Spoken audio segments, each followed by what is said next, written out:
Bueno, compañeras, compañeros, ahora sí, damos formalmente inicio al primer foro virtual sobre Derecho Penal y Criminología. Este foro está, digamos, propiciado y realizado por la agrupación Protagonistas de la Universidad de Buenos Aires, de la Facultad de Derecho, junto con el espacio de Criminología Cautelar.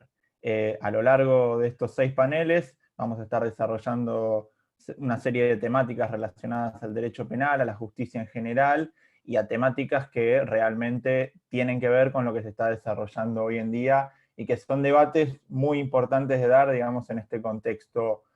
regional y me animaría a decir global. El primer panel, el del día de hoy, va a estar dirigido, digamos, a tratar sobre sistemas penales y contexto regional. Me parece que es un tema más que interesante y que tiene mucho que ver con la cotidianidad, con el día a día, sobre todo en un contexto regional donde afloran los totalitarismos, aflora, digamos, muchas cuestiones de las que van a hablar los 3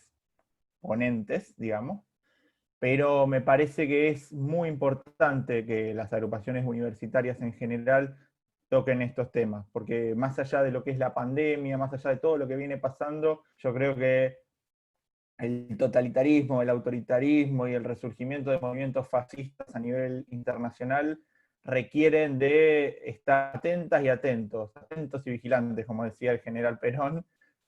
a ciertas cuestiones que nos tienen que empezar a preocupar. Y por eso, digamos, estamos con 3 exponentes de lujo que van a hablar del tema. Va a empezar Nahuel Sosa, que es sociólogo, abogado, docente de la Universidad de Buenos Aires, y director del Centro de Formación y Pensamiento Genera.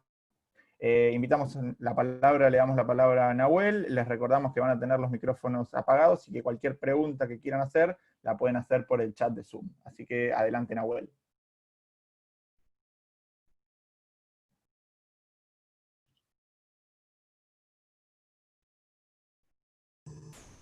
Hola, ¿qué tal? Bueno, muchas gracias a todos, todas y a todos por la invitación y por este exitoso foro. La verdad que mucha cantidad, muchas personas que inauguró protagonista. Así que, bueno, la idea de mi intervención es, entiendo, más o menos 10 minutos, ¿no? Que hay por exposición, más o menos. Sí, son entre 10 y 15 minutos. Bueno, perfecto. Vamos a tratar de hablar sobre todo de la parte del lawfare y vamos a dar algunas reflexiones respecto al neocognitivismo y algunas concepciones de criminología, ¿sí? Lo primero que me interesa es remarcar que es muy atinada este tipo de actividad, porque si hay algo que ha hecho la pandemia, o sea, en la historia de la humanidad, los distintos tipos de catástrofes y distintos tipos de enfermedades, de la peste amarilla, pasando por la sífilis, pasando por la peste bubónica, en la Edad Media, siempre fueron procesos en los cuales las sociedades de alguna manera se ponen frente a un espejo porque desnudan cuáles son los valores que predominan en ese momento histórico y desnudan también cuáles son las principales desigualdades. Muchas de esas desigualdades pueden estar manifiestas y otras, por el contrario, pueden ser desigualdades que están latentes. Yo creo que en este caso, en este tiempo de excepcionalidad que estamos atravesando, que es el COVID-19, puso una nueva agenda, marcó determinados paradigmas, revalorizó el rol del paradigma de los cuidados, se puso a discutir también cuál es el rol del Estado, empezó a estar el rol de cuál es una ética o cómo se reconstruye una nueva ética moral, y sobre todo también cuál es el rol, algo que hoy lo tenemos en agenda y que parece que a veces está desconectado pero no lo está, cuál es el rol de la justicia, porque en última instancia la justicia y el poder jurídico también van a reflejar las relaciones de poder que existen en un determinado momento histórico. Entonces, si los escribimos dentro de esta premisa y planteamos, hay una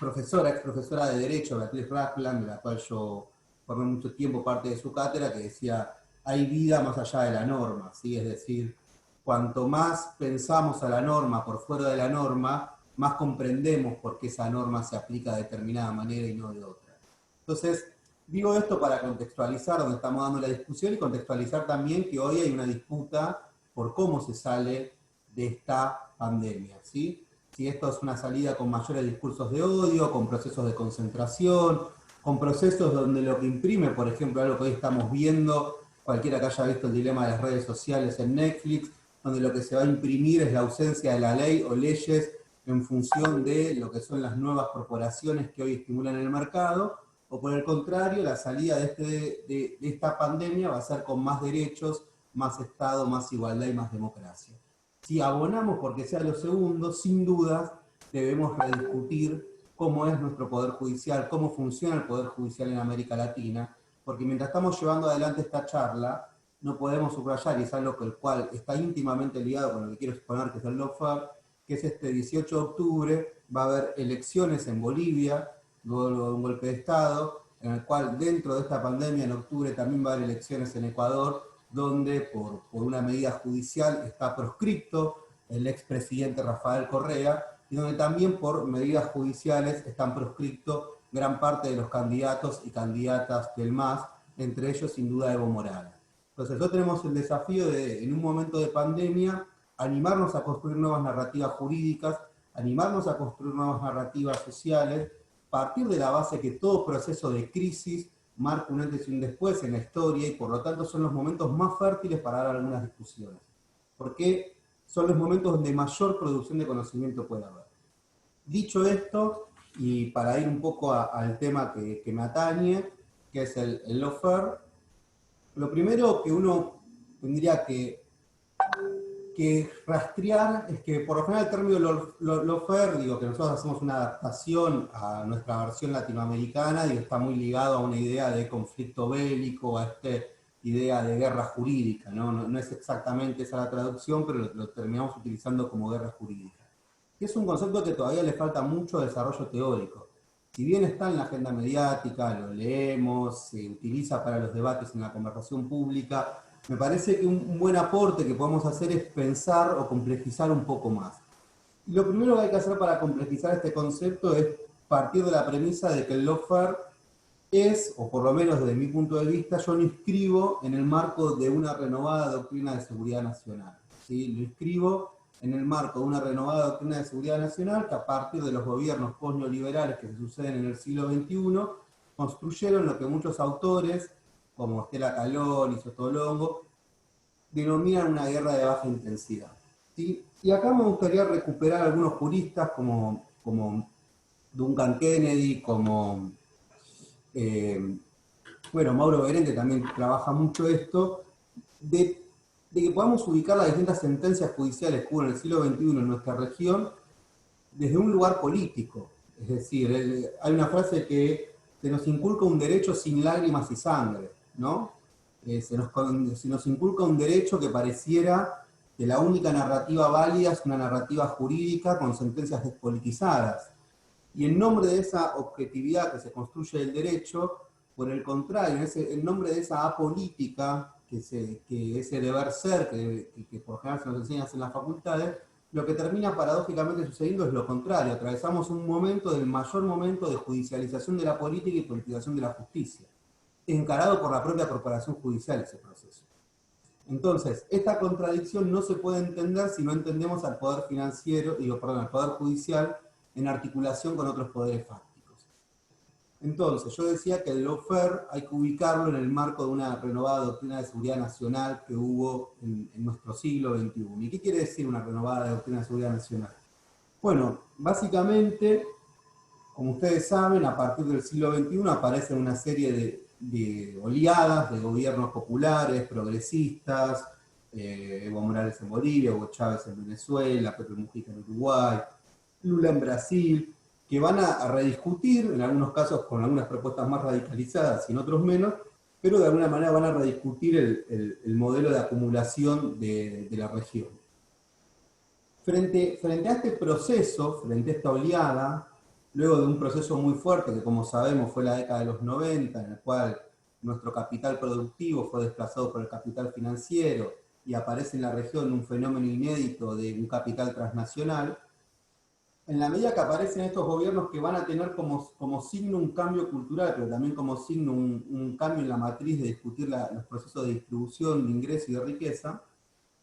hay una reacción, ¿no? Entonces podríamos decir que las élites, en este contexto, renovaron determinadas estrategias destituyentes, ¿sí? Y estos procesos destituyentes en muchos casos fueron distintos a cómo se dieron en el siglo XX. En vez de ser los ejércitos, en la mayoría de los casos, no en todos, pero en vez de ser los ejércitos quienes fueron a las puntas de lanza para voltear a gobiernos democráticos, de alguna manera esta estrategia fue un poco más sofisticada y ya no eran los ejércitos de una manera tan explícita, incluso burda, porque eso por general suele construir poco consenso social, sino que más bien, esto lo desarrolla muy bien Janet Sharp, que es un filósofo de la CIA, empieza la idea de los golpes blandos, las destituciones, los golpes suaves,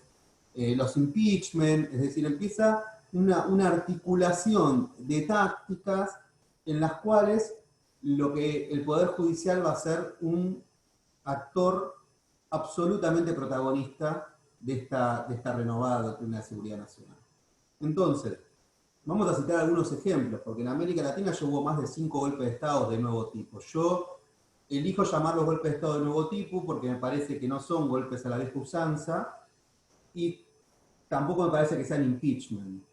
Personalmente me parece que si bien en términos formales se lo puede denominar impeachment, por ejemplo en el caso de Dilma, yo creo que es una mirada muy parlamentarista, esa que reduce al conflicto social a una situación parlamentarista. Me parece que en un esquema geopolítico uno ve que lo que hay es, por el contrario, es una combinación de factores que hacen que eso determine como golpe de Estado de nuevo tipo. Entonces, para citar algunos ejemplos,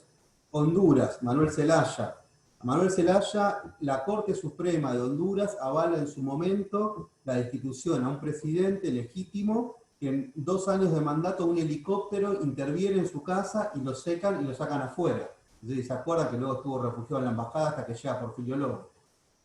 Después tenemos a Lugo en Uruguay. La justicia avala un juicio exprés en menos de 24 horas contra Fernando Lugo en Uruguay. Tenemos el caso del golpe de Estado que duró apenas 24 horas a Hugo Chávez, en el cual la justicia también avaló el golpe de Estado, ahí si quiere fue más parecido a lo del siglo XX, encabezado por el empresario Carmona. Tenemos luego también en el 2008 a Evo Morales, un sector de la justicia lo denuncia mediante una ONG, la ONG Una América, por genocidio cultural producto de la masacre de Pando. La masacre de Pando es una masacre que hace la ultraderecha de campesinos y que paradójicamente revictimizan a la víctima ubicándolo a Evo Morales y denunciándolo por genocidio cultural. Después vamos a tener distintos casos de apartelamientos, pero si uno tuviera que decir, ¿en qué consiste esta renovada doctrina de seguridad nacional? Bueno, hay distintas tácticas. ¿Cuáles son estas tácticas? Guerra económica, corridas cambiarias, manipulación de la información, generar estados de opinión pública, de pánico y de caos. Hay una ligación entre el poder financiero, el poder mediático y el poder judicial. ¿Cómo intervino en este caso la justicia? ¿Cuál fue el rol del poder judicial? Y esto yo lo escribo en el último libro que salió de Alberto Fernández, que lo compiló junto con Mauro Benente y Federico Tea, justamente mi capítulo se llama El lawfare, algo más que una guerra jurídica, que lo que es paradójico es que en todos estos procesos la justicia tuvo un rol activo, ¿sí? El poder judicial, mejor dicho, no la justicia. Y uno podría distinguir en 3 etapas. Una primera etapa, cuando asumen los gobiernos populares, el rol del Poder Judicial fue un rol más bien defensivo, ¿sí? Fue una reacción corporativa frente a ese proceso. Luego hay una segunda etapa en la cual el Poder Judicial va a pasar a estar en el centro de la escena, construyendo una dicotomía entre república o autoritarismo, ¿no? Y el Poder Judicial como garante de la república frente a los autoritarismos. Y luego hay una tercera etapa que en nuestro país lo vimos muy nítido en la expresidencia de Mauricio Macri, que ya no es el Poder Judicial solamente acompañando un proceso destituyente o siendo cómplice, sino ya es el Poder Judicial en el centro de la escena siendo quien opera, ¿sí? De una manera absolutamente explícita. Entonces, ahí va a aparecer el tema de las prisiones preventivas por doquier, va a aparecer la vulnerabilidad del Estado del Derecho, va a aparecer, bueno, casos emblemáticos, no casos de Milagro Sala, digo, va a aparecer ya la justicia admitida como parte de un establishment. Y para ir cerrando y darle tiempo también al resto creo que voy bien de tiempo, pero bueno, uno podría decir, estos distintos tipos de golpe de Estado de nuevo tipo, uno los podría agrupar en distintos formatos: golpe de Estado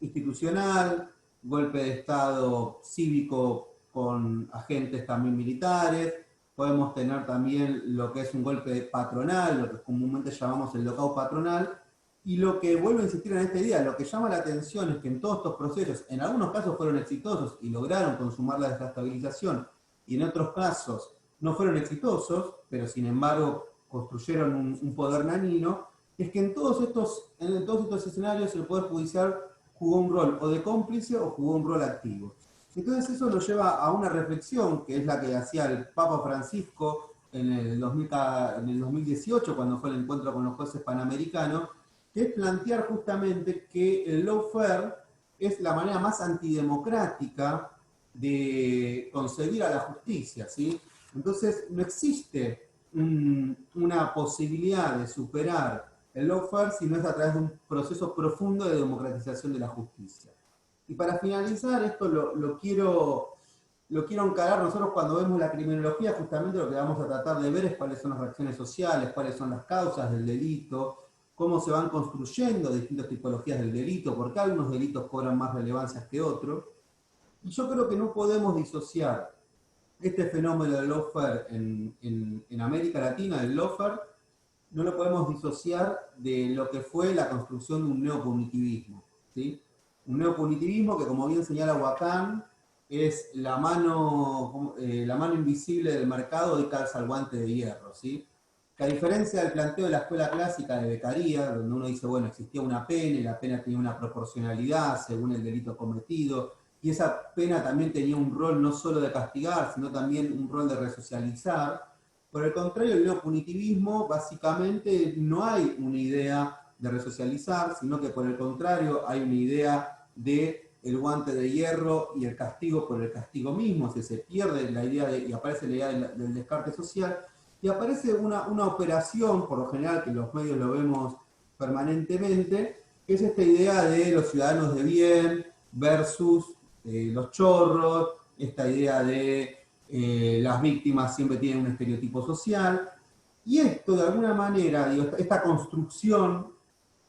extrajurídica, pero que luego, como bien señalaba Foucault, utiliza el Poder Judicial para aplicar las penas, estos discursos, ¿no?, que terminan teniendo efectos de verdad. Hay un texto muy interesante, se llama Ventanas Rotas, ¿no?, que empieza a ver esta idea, bueno, los extraños versus los que no somos extraños, también se aplica a los populismos, ¿sí? Entonces empieza a haber una idea de el choriplanero, el vago, el peronista, el chorro, o sea, se empieza a conjugar una suerte de cruzada republicana neopunitivista, en la cual va a tener dentro de ese foco a los populismos. Y por lo tanto, como lo que está, como un neopunitivismo va a retomar lo peor de la escuela de Lombroso, es decir, que lo que importa no es la pena, sino la cura, y que lo que importa no es el acto delictivo, sino el actor. Por lo tanto, yo no voy a juzgar el acto delictivo, lo que voy a juzgar primero es al actor,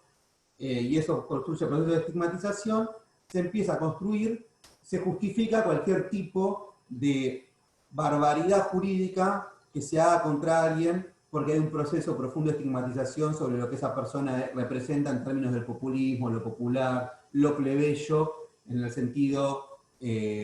peyorativo que construyen las élites. Bueno, dicho esto, te tengo acá mi intervención para poder darle paso al resto de los colegas, y muchas gracias a Facu Demon, a Daniela de Ledesma, a todos los compañeros y compañeras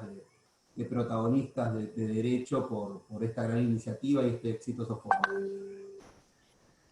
Muchas gracias, Nahuel. Bueno, aprovecho que Nahuel lo nombró a Mauro Benente para avisar del próximo panel sobre reforma judicial, que va a ser a las 18:30, en el que todavía pueden inscribirse, al igual que en todos los otros paneles que quedan de este exitoso foro virtual de Derecho Penal y Criminología. El próximo foro va a tratar sobre, el próximo panel, mejor dicho, va a tratar sobre la reforma judicial, y van a estar hablando Mauro Benente, Luciana Bertoia, Alejandro Alagia y Graciana Peñafort. Esto es a las 18:30, así que los esperamos. Pero esto todavía no termina, porque ahora me toca presentar a la señorita Natalia Armentano, que además de todo, déjeme decir que es amiga y compañera mía, así que es un orgullo poder presentarla, que es abogada de la UBA, docente en Derecho Penal y Criminología y miembro del espacio de Criminología Cautelar. Así que adelante, Natalia.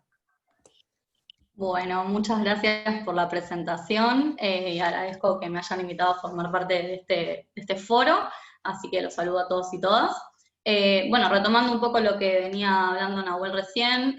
yo lo que voy a intentar traer acá a debate es un poco la construcción de enemigos y cómo esto luego se traslada a nuestro margen y a nuestra realidad latinoamericana. Considero que es importante que analicemos estos discursos que van a buscar legitimar el ejercicio del poder punitivo a través de la instalación de un enemigo, como así también los distintos discursos críticos que fueron apareciendo a lo largo de la historia de los discursos, valga la redundancia. ¿Y por qué me parece importante esto? Porque justamente estos discursos legitimantes que utilizan estas figuras, lo que van a buscar es justamente mantener y justificar un control social, entendiendo el control social como aquellos elementos que buscan justamente mantener un orden socioeconómico y político, que a su vez este control social va a ser formal y también puede ser informal, como ahora en unos minutos vamos a ver, que una de sus principales herramientas son los medios de comunicación. ¿Y por qué creo que es importante que los analicemos, que los pensemos y que los tengamos presentes? Porque en definitiva estos discursos, en su faz legitimante, lo que buscan es justificar el ejercicio del poder punitivo, que como vimos en Latinoamérica, y bueno, en todo el mundo, siempre tienden a desbordarse, y esto se traduce en masacres. ¿Y por qué es importante la figura del enemigo y cómo se va construyendo? Porque justamente estos son los estereotipos que luego van a ser parte de la criminalización y de la selectividad de este poder punitivo. Puntualmente esta categoría tuvo distintos desarrollos a lo largo del tiempo, y la primera vez que aparece es con Schmitt, o que se teoriza sobre esto, pero tuvo distintas acepciones a lo largo del tiempo, entonces me parece que es importante que las distingamos, porque hay bastante confusión en torno a esto, y consideramos que no es necesariamente lo mismo. O sea, el concepto en el cual Schmitt elabora de enemigo tiene que ver con otro contexto, con un contexto de Europa y en un contexto de estados totalitarios, y este concepto de enemigo lo que se plantea es que justamente es propio de la política, es decir, la capacidad de elegir un enemigo con el cual no se va a poder interactuar, y la única respuesta frente a él es su aniquilación, y de esta forma se logra un discurso de unidad, y a través de infundir miedo, lo que también se generan son sociedades justamente más propensas al control social, o sea, que la misma sociedad sea quien pide este control, porque de esa forma se siente un poco más segura. En cambio, unos años más tarde, ¿no?, el que vuelve a traer este concepto a debate es Jacobs, a partir de su concepto del enemigo en el derecho penal, que también tiene otra construcción un poco diferente, que apunta a justamente diferenciar entre enemigos y entre ciudadanos, y el trato que van a tener a la luz del sistema penal. Para estos enemigos se legitima un sistema de excepción, donde las medidas que se van a dar como respuesta son medidas de contención. Es decir, separarlos de la sociedad, porque por distintos conceptos que se elaboran no se consideran como personas. Y a partir de este concepto de peligrosidad, lo que se generan son anticipaciones punitivas, que, bueno, son bastante peligrosas, y que justamente Zaffaroni, en su texto sobre el tema, lo que plantea es una crítica a partir de que distinguir entre personas y no personas para el trato que van a tener al atravesar el sistema penal, esto no es compatible con un Estado de Derecho y con los principios procesales y dogmáticos que del Estado de Derecho se derivan. Bueno, ¿qué incidencia tiene esto en América Latina y por qué lo planteamos en este panel puntualmente? Porque si bien el enemigo que nosotros observamos como categoría construida en América Latina no es el mismo que el que plantea Jacobs, sí se da la medida de contención y la medida de seguridad por excelencia, que es la prisión preventiva, que es una constante en América Latina y que justamente se plantea como esto. Más allá de que no haya una condena y que no haya atravesado un proceso que culminó con una sentencia, por las dudas, por la peligrosidad y por el concepto construido previamente medios de comunicación mediante, es necesario alejarlos de la sociedad, mantenerlos de alguna forma aislados. Y este enemigo no necesariamente es el de la lógica de amigo-enemigo, que fuimos viendo recién en el recorrido que hicimos, sino que tiene que ver con la categoría de molestos, es decir, no son ni aquellos que cometen delitos graves, según la escala del Código Penal podría decirse, sino que son aquellos reincidentes que cometen delitos leves o medios y que el derecho penal y el sistema penal no tiene una respuesta de política criminal que pueda dar a una especie de solución a esto. Entonces, frente a la inoperancia, siempre es más fácil llegar a medidas de contención. En América Latina, este avance totalitario y autoritario es una constante, como también decía Nahuel en su exposición anterior, los estados de derecho están en crisis, y poder introducir el concepto de enemigo en estados de derecho justamente plantean una dinámica de guerra que lo que hace es conducir necesariamente a un estado absoluto, un estado en el cual la peligrosidad y la dañosidad se base en quién es y no qué hizo. Es decir, que pasemos de un derecho penal de acto a un derecho penal de autor, y todas las consecuencias que de ello se derivan. Estos enemigos que se seleccionan y que justamente se basan en estereotipos son instalados y son colocados en la agenda y en el sentido común por la agencia mediática. O sea, sin este análisis no podría darse la construcción de enemigos que nosotros hoy en día vemos en la realidad. Entonces, este enemigo residual, que no es el enemigo ideal, porque justamente lo que no tiene es este elemento conspirativo, este elemento de temor, sino que se necesita crear a partir de las distintas herramientas de la criminología mediática, la criminología mediática entendida como aquella que construye una realidad a partir de una etiología causal simplista y a partir de justamente la división entre el ellos y el nosotros, y en la selección de estos chivos expiatorios, que a partir de su sacrificio van a dar respuesta a problemas que requieren políticas públicas y que requieren tener debates como sociedad de fondo. Lo que hace es justamente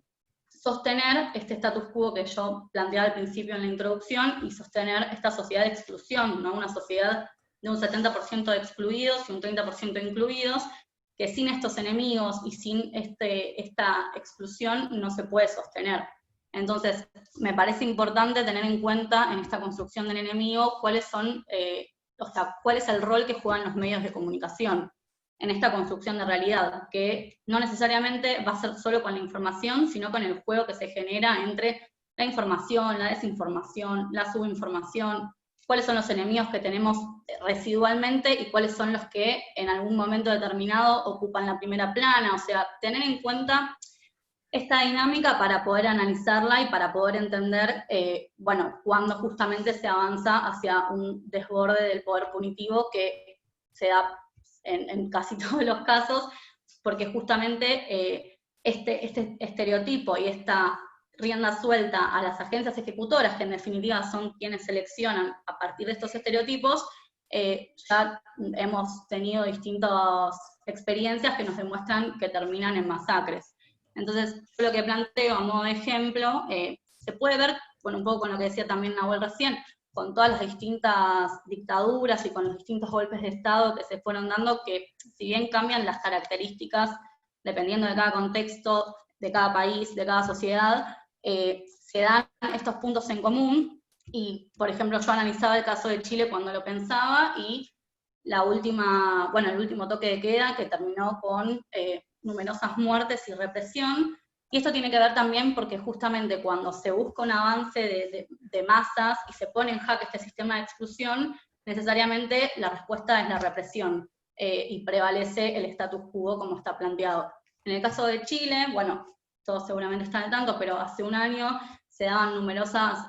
marchas y movilizaciones reclamando por el sistema educativo, por mejoras en el sistema educativo y los derechos que de allí se derivan. Y Piñera lo que hizo fue, insertar este contenido de estado de guerra, ¿no? De que estaban en guerra contra un enemigo invisible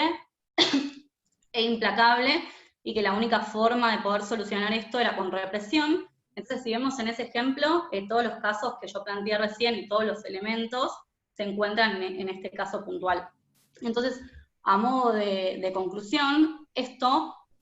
culmina en una masacre, culmina en muertes, culmina en represión. Entonces, de allí la propuesta de la criminología cautelar y la propuesta desde nuestro espacio, que tiene que ver justamente con esto, con utilizar estas herramientas, con entender la lógica de los medios de comunicación, con entender a los enemigos, no ya en las categorías clásicas, sino en este sentido de correr a los molestos de la escena. Y bueno, y de allí nuestra propuesta, que es justamente a partir de la militancia, perdón, a partir de la militancia justamente dar estos debates con datos de la realidad y, bueno, justamente entender que siempre esta dialéctica entre Estado de Derecho y Estado de Policía que se da, de la única forma que se puede combatir es con una programación jurídica que tenga en miras a los derechos humanos. No les quiero sacar más tiempo a quienes van a exponer, que van a seguir hablando en esta línea, y esa es mi conclusión. Muchas gracias. Muchas gracias, Natalia. Y ahora, antes de presentar a la última expositora, voy a hacer un breve, digamos, repaso sobre la agenda completa de este foro virtual. Para los que todavía no se anotaron, todavía pueden anotarse. Mañana va a estar el panel sobre géneros y punitivismo en este mismo horario, en el de las 16 horas, que van a estar Ana Clara Pietstein, Lucía Copa y Lara Bertolini. Luego, en el horario de las 18:30, va a haber un panel sobre juicio por jurados, que van a estar los doctores Mario Juliano y Denise Bacrocar. Y el viernes, el último día de este foro virtual, va a haber dos paneles que, digamos, tienen un hilo conductor, como bien se van a dar cuenta. Viernes 16 de octubre, violencia institucional y penas ilícitas, en el horario de las 16 horas. Van a estar el doctor Santiago Sursoro Suárez, los doctores Laura Farb, Juan Buigo y Rodrigo Videla. Y para cerrar este foro, un panel sobre violencia institucional y fuerza de seguridad, donde van a disertar Esteban Rodríguez Alzueta, Claudio Cesaroni, Natalia D'Alessandro y Mauro Vivas. Bueno, ahora sí, voy a presentar a Gabriela Gustis, abogada, docente de Derecho Penal y Criminología, secretaria del Departamento de Derecho Penal y Criminología de la Facultad de Derecho, y secretaria de la Asociación Latinoamericana de Derecho Penal y Criminología. Realmente es un gusto personal también que me doy presentando a quien es y quien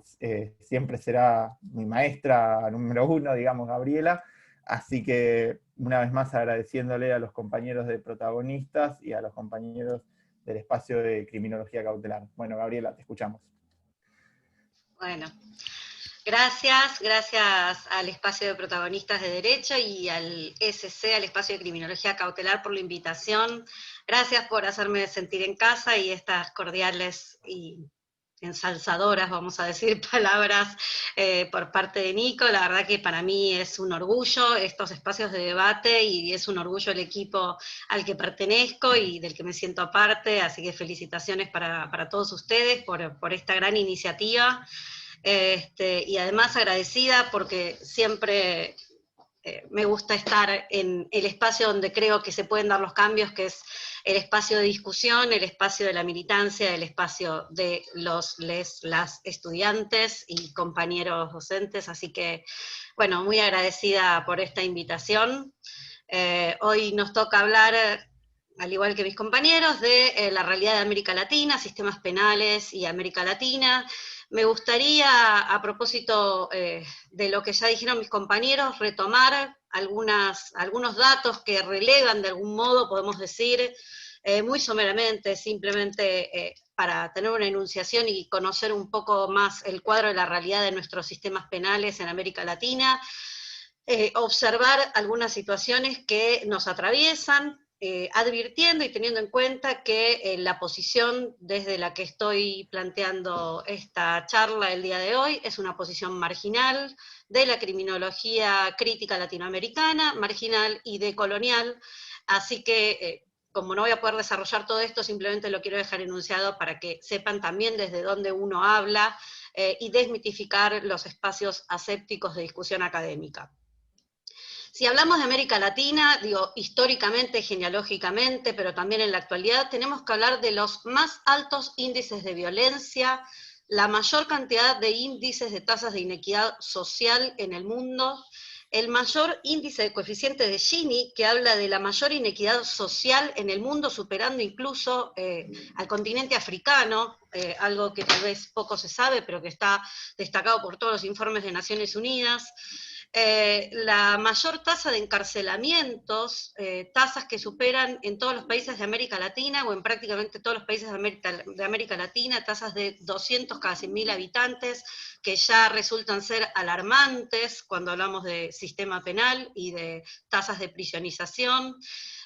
Índices, como dije, altos índices de pobreza, de inequidad social, y también fuertes instancias de violencia y represivización de las fuerzas de seguridad, que atravesando ya, como dijo el compañero Nahuel, las instancias de la doctrina de la seguridad nacional, se han mantenido en el tiempo y no han sido modificadas, podemos decir, en esta represivización de las fuerzas que todavía están estructuradas de una manera verticalizada, e incluso con leyes que vienen o provienen de las dictaduras, como el caso argentino, sin perjuicio de algunas modificaciones, y que aún se mantienen, como dije, con altos índices de violencia y represivización. Estoy hablando de ejecuciones extrajudiciales, desapariciones forzadas en democracia, no solamente en dictadura, muertes anunciadas, las que han sido llamadas muertes por gatillo fácil, pero que en definitiva son muertes anunciadas de aquellos sectores poblacionales más desfavorecidos y en general estigmatizados como pobres o pibes chorros, como se conoce mediáticamente, violencias institucionales y por otro lado violencias institucionalizadas que se siguen reforzando y que se mantienen y perpetúan en el tiempo en lo que es nuestro continente americano, algo que de por sí ya debería llamarnos la atención, y en este sentido no quiero olvidarme de pedir justicia por Facundo, por Santiago Maldonado y por todos los desaparecidos en democracia en nuestro país y en nuestro continente. Vivimos momentos incluso que podríamos decir ya eran impensados en América Latina, teniendo en cuenta que, sin perjuicio de lo que dijo Nahuel de las dictablandas o los golpes blandos o el lawfare y la judicialización de la política, que conlleva también algunas consecuencias en el plano institucional de nuestros estados, también hemos tenido en el último tiempo golpes de Estado al estilo tradicional. Digo, yo no me atrevo a decir que Bolivia ha modificado las circunstancias de los tradicionales golpes de Estado que hemos tenido en la región, sin perjuicio de que también se han adoptado esas modalidades de las que ya advertía Nahuel cuando comenzaba la charla. Interferencias, persecuciones políticas, que no solamente provienen, vamos a decir, de los países del norte, sino también, y esto creo que lo tenemos que resaltar como profesionales del derecho, de organismos internacionales que se suman a esas demandas para sostener golpes institucionales, golpes institucionalizados y todos tipos de desestabilizaciones institucionales de nuestras democracias latinoamericanas que han tenido un fuerte sentido populista y que son realmente inaceptables. La justicia atravesada por el lawfare, no la voy a repetir porque lo dijo el compañero Nahuel, pero por otra parte tampoco tenemos que perder de vista esto que decía Natalia, ¿no? Nosotros hemos atravesado en América Latina innumerables genocidios desde la colonización en adelante, pero estamos hablando del siglo XX, y en el reciente siglo XXI estos genocidios y masacres se multiplican, no quedan en el pasado. Lamentablemente la actualidad de los crímenes racistas y clasistas se sostiene a la fecha, y por eso también tenemos que advertirlo, denunciarlo y ponerlo sobre relieve de nuestra realidad en nuestros países. Y no estoy hablando solamente de Argentina, no estoy hablando de ejecuciones extrajudiciales y represivización de aquellos que van a ser considerados, tal como lo señaló Natalia, como estos enemigos molestos, a los que cada tanto pareciera que a las agencias del sistema penal se les escapa un tiro, o justo aparece una cuerda en la soga de una celda en la que aparece una masacre, un incendio en una celda, etcétera, digo, en distintas proyecciones que se van presentando de distintas maneras y que todas representan violencias institucionales que al día de hoy se ven simplemente con atravesar cualquier agencia del sistema penal. Estoy hablando entonces de que la masacre del sistema penal aquella que conocimos en el siglo XX, aquella que relevamos desde la colonización, se sigue produciendo. Van cambiando las modalidades, pero lamentablemente la producción que genera el propio sistema penal, el desboque del sistema penal, que es inevitable, se sigue produciendo y eso causa muertes que son responsabilidad estatal. Vuelvo a decir, lo de Bolivia me parece que es completamente relevante, no solamente son las proscripciones, que son muy importantes, tal como lo dijo Nahuel, digo, Ecuador, Bolivia, los golpes institucionales atravesados por el Poder Judicial, en el caso de Dilma, digo, y otros tantos que hay en la región, pero me parece que Bolivia tiene que ser un caso particular, de particular reflexión, porque volvimos a modalidades que creímos que estaban ya superadas en nuestra región, y me advierto decir que en todo el mundo. Desde nuestra perspectiva, entonces, lo que nos preguntamos es dónde está o dónde radica la génesis, podríamos decir, de estas masacres en curso, masacres por goteo o a chorros, de acuerdo a las distintas circunstancias que se van presentando en estas situaciones. Y creo que es fundamental resaltar en este momento, entonces, al menos algunos autores que nos vienen a poner sobre relieve la relación existente e inescindible entre la construcción estatal, entre la creación del Estado moderno y el genocidio. Es así como nos es indispensable pensar entonces en Foucault, cuando habla del concepto de biopolítica, ¿no? El dejar vivir o hacer morir, y también en Membe, ¿no? Ya la advertencia de la necropolítica atravesada por el racismo, Fanon, Membe, cuando dicen que en definitiva es la soberanía como control de la mortalidad y definir qué es ese despliegue, el derecho de matar. Esto me parece que es fundamental para tratar de entender que el genocidio se puede detener, es posible detenerlo, pero hay que hacerlo pensando fundamentalmente en que toda esta violencia que se manifiesta, una violencia que ya existe y está latente desde la construcción del Estado, se da origen con el concepto de la soberanía del Estado moderno y que sin perjuicio de las modificaciones en los distintos modelos de Estado, sigue en su germen, en su génesis nuclear y que tiene que ver con aquel monopolio de la fuerza, con esa pulsión de poder que se traduce y se transfiere al derecho de morir o morir de cada persona que está dentro de esos estados, y podríamos decir del mundo, teniendo en cuenta que hoy las definiciones territoriales de estados también están en cuestión, al menos en alguno de los órdenes, pensando en globalización o en posmodernidad, etc. Y que sin embargo vuelven a afirmar soberanía desde distintos aspectos. Desde este lugar, como decía Nati, la tensión entre Estado de policía y Estado de derecho se presenta de manera latente en toda nuestra América Latina, pero además no solamente latente, sino efectiva, y atraviesa nuestros cuerpos, podríamos decir, en los términos de Foucault, los atraviesa en las vivencias y en los sufrimientos que cada uno de nosotros, algunos más y otros menos, de acuerdo a donde estemos posicionados, podríamos decir, socialmente, o cuáles sean nuestros rasgos, lamentablemente, de acuerdo a la terminología positivista, lombrosiano, de cualquier otro, spenceriano, etcétera, que en definitiva hacen que seamos más o menos seleccionados por el sistema penal.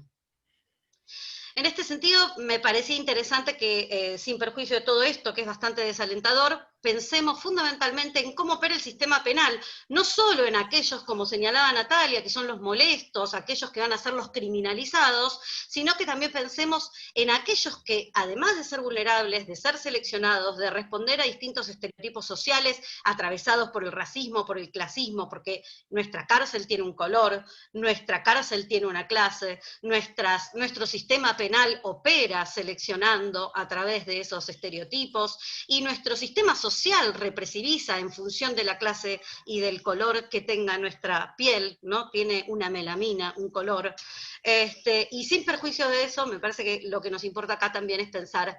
tal vez en algunas personas que podemos decir que son todavía más sobrevulneradas, como son la situación de los migrantes, ¿no? Los migrantes que en definitiva, en sí mismo, por sufrir una situación que los obliga en general a salir, a circular por fuera del territorio del cual se supone son ciudadanos, aunque todos somos ciudadanos del mundo, eso también cabe advertirlo, lo cierto es que dentro del sistema penal sufren una sobrecriminalización y una sobrerepresivización que está muy sobrerepresentada mediáticamente, por un lado, vamos a decir, en lo que tiene que ver con la criminalización y la selectividad, teniendo en cuenta las estadísticas de que, por ejemplo, en la prisión no hay más de un 5% de personas privadas de libertad que cumplan una condición de extranjero o migrante, pero lo cierto es que la represivización que se da en la calle, la represivización de los sistemas de las agencias policiales, de los sistemas de seguridad, la represivización que sufren las personas migrantes en sus cuerpos es total y absoluta, y nos impone pensar también en cómo operar desde el campo jurídico, desde una perspectiva también crítica, ¿sí? Crítica en función del derecho, de pensar el derecho como lucha, el derecho como transformación social, no el derecho como un status quo que sostiene esa realidad de la que venimos a ser críticos, y que nos enfrente incluso desde la criminología a términos propios que se han definido, como lo ha señalado la profesora Lola Anillar de Castro, por ejemplo, en el norte, estoy hablando de Estados Unidos, que incluso han desarrollado la teoría de la crime migration, ¿no? La criminología de la inmigración, básicamente. Y esto es muy importante advertirlo, porque como vemos, la represivización y la criminalización de las personas migrantes, en general no va a las prisiones, sino que se utilizan otros mecanismos, en general son mecanismos administrativos o mecanismos de facto, que lo que hacen es imponer una pena, pero no por el hecho de atravesar un proceso penal, sino por imponer un dolor que no va a resarcir ni restituir absolutamente nada, como en todos los casos, como en cualquier circunstancia en la que podamos afirmar una pena, pero que por otro lado lo va a hacer sin juicio, y sin un proceso en el que el sistema judicial pueda operar, aunque sea al menos, si somos esperanzadores y no creemos que todo el sistema judicial o el Poder Judicial opera como acaba de señalar el compañero Nahuel, sino como saber jurídico de límite y de contención a ese poder punitivo y racional, opera lamentablemente por otras vías, y es una vía administrativa. Y es así que tenemos que volver a señalar algo que no se advierte ni siquiera en América Latina, es que hay prisiones administrativas para los migrantes, hay expulsiones automáticas de migrantes, digo, sin posibilidades de tan siquiera un recurso administrativo que pueda rever la posibilidad de la evaluación de los criterios para permanecer en el país o ver cuáles son las circunstancias por las cuales las personas están en condiciones de migrantes. El problema es muy complejo, no es un problema solamente de América Latina, por estos movimientos también y por estos altos índices de violencia que se dan en distintas circunstancias que acabo de relevar,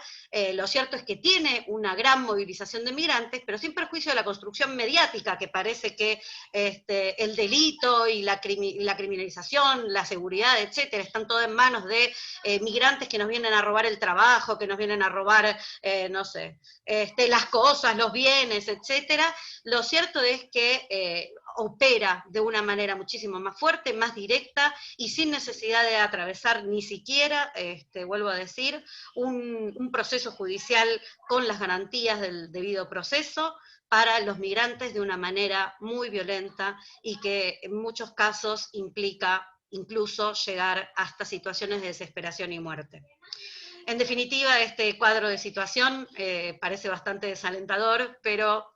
nosotros creemos en la humanidad, creemos en el sentido iushumanista, en la filosofía iushumanista del derecho, creemos que el derecho es lucha y nos creemos docentes, investigadores y abogados militantes, creemos que tenemos un rol fundamental, que no solamente es relevar estas circunstancias, ponerlas sobre relieve, explicarlas, y no solamente con el objeto de denunciar, que es algo que en general se critica, vos solamente venís a denunciar, sino que además creemos que es fundamental realizar investigación para poder confrontar esos datos mediáticos que nos vienen a decir que la realidad es una que en verdad no es. Por lo tanto, desde nuestra perspectiva de criminólogos decoloniales y cautelares, siempre tenemos que advertir que, por supuesto, nuestra posición es marginal y periférica, teniendo en cuenta que somos, vivimos, estamos y queremos a nuestra América Latina, que reconocemos que hay influencias fundamentales que tienen que ver con un proceso de colonialidad que aún no ha terminado y que estamos en un proceso tardocolonialista, económico y financiero, tal como lo señalaba Nahuel, que efectivamente nos atraviesa, y nos atraviesa no solo en la economía, sino en la política y en definitiva en la vida de todos nosotros, en nuestra realidad, pero que también nos impone la obligación de advertirlo, de relevarlo, de investigarlo, para confrontar, por un lado, esos discursos legitimantes del poder punitivo de los medios de comunicación, como tanto los discursos del enemigo, pero por el otro lado también para prevenir y tratar, al menos desde nuestra perspectiva, de contener esa irracionalidad que lo único que hace es vulnerar derechos humanos. Bueno, estoy a disposición, nuevamente agradecida, admiro al ESC profundamente, los quiero y los admiro, y la verdad que estoy también muy agradecida con el espacio de protagonistas del derecho por tener esta oportunidad, quedo a disposición y les agradezco nuevamente. Bueno, muchas gracias Gabriela, muchas gracias a los tres. Ahora vamos a hacer un breve, digamos, cóctel de preguntas, porque tenemos poco tiempo por la próxima actividad, pero bueno, me voy a tomar la licencia de retomar una pregunta que realizó Carmen por el chat para Nahuel, sobre el tema de los golpes institucionales. Quería que retomara ese tema, y le voy a agregar un par de cuestiones que me parecieron interesantes de la exposición de Gabriela, sobre esto de la situación de Bolivia, digamos, porque es muy interesante el raconto que hizo Nahuel sobre estos 5 procesos de golpe de Estado en Latinoamérica, digamos, golpes institucionales de baja intensidad, pero también es cierto, y a mí me empezó, digamos, a circunscribir la cabeza, empecé a pensar, y es importante siempre acordarse del pasado para poder mirar el futuro, que si bien ya no se utilizan las viejas formas de la década del 70 o de la década del 80, sí es verdad que cada vez es más burdo, hasta llegar al tema de Bolivia, que realmente pareció más un golpe de la década del 70 que un golpe institucional. Por eso, retomando eso y retomando lo que dijo Nahuel sobre que la pandemia, que coincido, digamos, que la pandemia y estas crisis nos hacen ver un poco en el espejo lo que somos o lo que no queremos ser, y terminamos viéndonos. ¿Cómo podemos pararnos desde ese lugar? Digamos, una reflexión sobre si puede ser que la pandemia haya tocado por ahí en el peor contexto global posible, digamos, con este recrudecimiento de las derechas internacionales, digo, con Trump en Estados Unidos, Johnson en Inglaterra, Netanyahu, Erdogan, Rodrigo Duarte en Filipinas, Bolsonaro, digo, si es realmente un espejo de lo que somos o es la peor versión nuestra.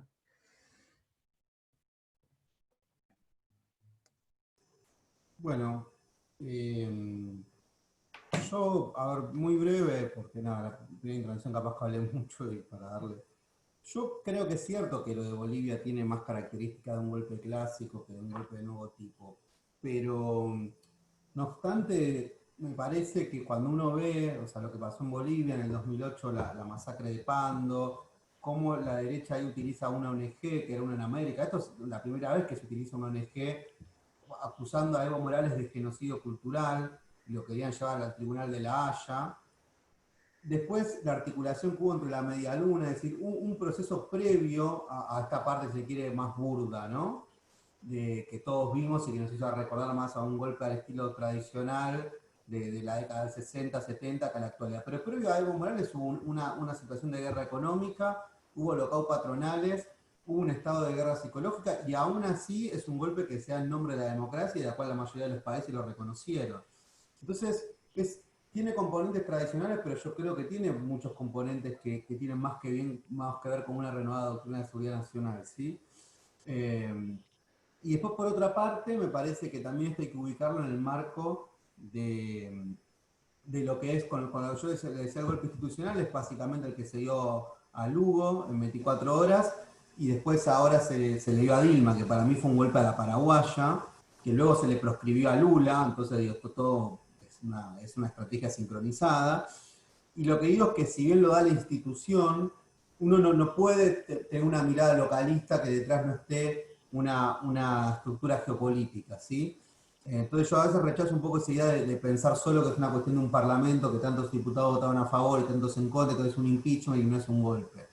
Yo no creo en eso, porque creo que eso es ver una faz muy institucionalista del conflicto y no verlo en este marco que venimos describiendo, en una escalada que se van dando en distintos países de América Latina. Entonces, lamentablemente lo de Brasil no termina siendo la excepción, sino la regla. Y a lo que planteaba antes el compañero, sí, yo creo que es un momento de mucha preocupación, sobre todo porque crecen los discursos de odio. Los discursos de odio son discursos irracionales, son discursos que son explicaciones simplistas frente a fenómenos complejos, y crece también algo que se denomina el racismo criollo en nuestro país. ¿Sí? El racismo criollo básicamente es una continuidad de la lógica de civilización o barbarie, y supone construir un otro negativo, el choriplanero, el vago, el boliviano, el peroncho, y una cantidad de peyorativos que culminan, y el problema de esto no es cuántos votos sacan solamente, sino cuánto impregnan en el sentido común. Sentido común que también está impregnado en fuerzas progresistas. ¿Listo? Esto hay que decirlo, la sociedad es más compleja, ¿no? Que decir, no, solo los que son racistas. Este es un país que hay un racismo sin racistas. El racismo existe, pero nadie admite que es racista. Entonces, en este racismo sin racista, bueno, después opera la violencia institucional. Nada, esa reflexión breve. Buenísimo, muchas gracias, Nahuel.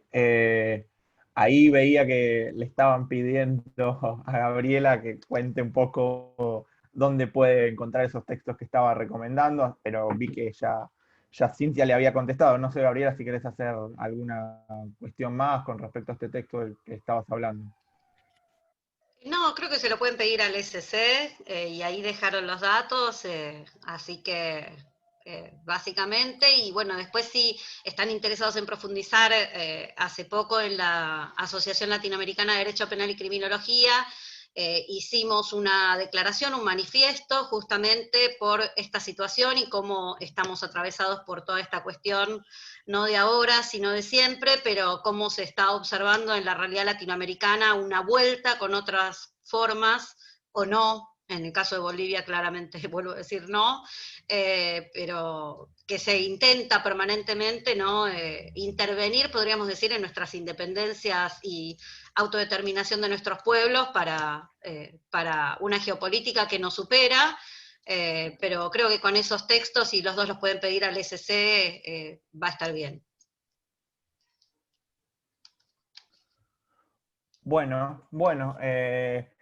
si no hay más preguntas, si no hay nadie que quiera realizar alguna pregunta, les repetimos, digamos, que pueden inscribirse. Ahí estaban preguntando cómo inscribirse, ya Cintia pasó el link al próximo panel, que es a las 18:30, sobre reforma judicial, con 4 juristas, bueno, como los que tuvimos en este panel. Así que podemos darle un cierre, que las y los compañeros puedan descansar un poco para prepararse para las 18:30, que se viene el próximo panel. Así que, bueno, muchas gracias a los compañeros de protagonistas, a los compañeros del espacio de criminología cautelar, y digamos, saludamos este tipo de encuentros, este tipo de debates, porque en un contexto tan complicado como el que estamos dándonos, el que hay en todo el mundo, pero principalmente en la Argentina, es importante que se debatan ciertas cuestiones y que no se dé todo por supuesto, porque realmente desde lo jurídico, desde lo político y desde lo social, hay muchos debates que dar, y es lo principal, digamos, juntarse a debatir con compañeras, compañeros, y escuchar, digamos, lo que puede ser el futuro de nuestra justicia, que va a ser la próxima charla. Así que bueno, nada, les agradezco a todas, a todos, y un saludo grande.